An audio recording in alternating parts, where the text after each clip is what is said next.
Сенбі күні Шымкенттің Қосбірдей мөлтек ауданында қуанышты жағдай орын алып, көпшіліктің қуанышына ортақтасуға келген облыс әкімі алдымен Нұрсат мөлтек ауданында болды. Онда 9 қабаттан тұратын 35 пәтерлік қызметтік үй пайдалануға берілді.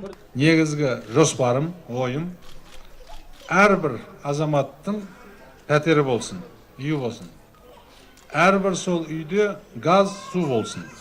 Яғни әрбір отбасы елбасымыздың қамқорлығын, мемлекеттің сіздерге жағдайын сезінсін. Қалпын салиқалы салтын сақтаған Түстік елінің төрінде бүгін үлкен қуаныш. Құтты бол. Қызметтік пәтерге қол жеткізгендердің бірі Ербол Тасқараев еңбекші аудандық әкімдігінде бас маман болып қызмет етеді. 3 балалы жас отбасы пәтер кезегінде 5 жылдан бері тұрады.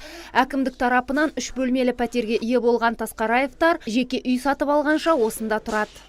Осы облыс әкіміне, қала әкіміне алдымен елбасымызға рахмет айтамын. Осындай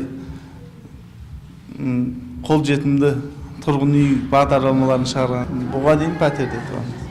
Тұран мөлтек ауданында да 640 пәтерлік көп қабатты тұрғын үй халық игілігіне берілді. Баспанаға қуана қол жеткізгендер бір бөлмелі пәтер үшін айына 43 мың теңгеден 18 жыл төлеп тұрады. Кейін баспана өз атына аударылады. Бұдан бөлек Тұран мөлтек ауданында Бәйтерек Девелопмент компаниясы арқылы салынған аренда әрі қарай сатып алу құқығымен 18 жылға азаматтарға пәтер кілттері тапсыру рәсімделуі жүргізіледі. 5 қабаттан тұратын көп қабатты үйлер орталықтандырылған жылу жүйесі мен көгілдір отынға қосылған.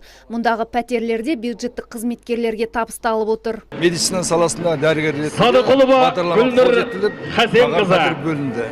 Қуанышқа бөленіп отыр. 18 жылға берілді, айына 43 мыңнан деп белгіленді өтемақысы. Неше бөлмелі алдыңыз? Маған өзіме сәйкес бір бөлмелі.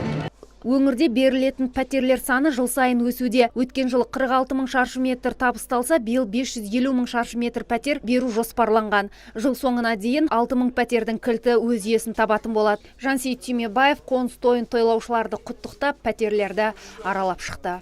Ардақберден, Антон Семенов, Абзал Турабек, ТВК.